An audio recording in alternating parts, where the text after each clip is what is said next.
You need to hear this story. As the Savannah stretched endlessly outside our car's windows, my boyfriend and I engaged in animated conversation. The memory of my aunt's passing in the province slowly fading into the background. It was late, and we were hurrying home to ensure we'd make it to work the next day, the early hour looming ominously. Our journey took an unexpected turn when my boyfriend abruptly slammed the brakes, causing my heart to leap into my throat. Illuminated by our headlights was a ghastly sight. A girl standing before us, her body drenched in blood, tears streaming down her face as she cried for help. "Help me, have mercy," her voice quivered with desperation. The shadows cast by the trees seemed to reach for her, and we could almost hear the whispering of unseen malevolence closing in. Without a moment's hesitation, we unlocked the car doors and beckoned her inside, her presence filling the back seat. Fear clung to the air as we accelerated, our minds haunted by the possibility of whatever had been chasing her. In the distance, a silhouette appeared, briefly obstructing our path before vanishing into the night. Panic gripped us, but we chose to ignore the ominous omen and continued driving. In those harrowing moments, I didn't dare inquire about the girl's story.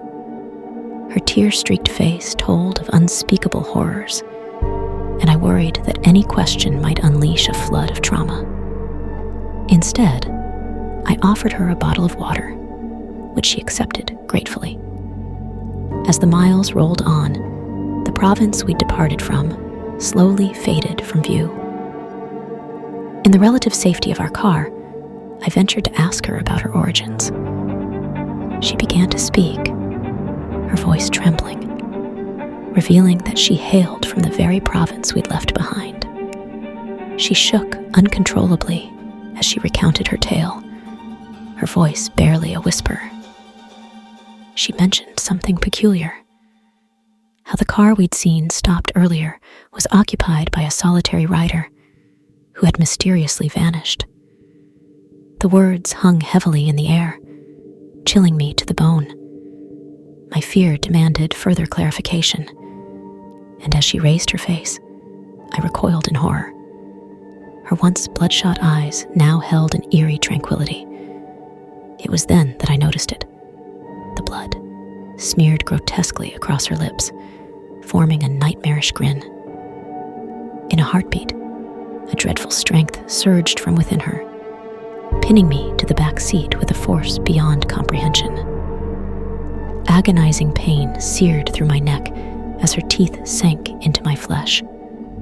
Darkness enveloped me, and I succumbed to oblivion, haunted by my boyfriend's frantic cries and the deafening gunshots that echoed through the night. When I awoke, it was in a sterile hospital room, my memories shrouded in uncertainty.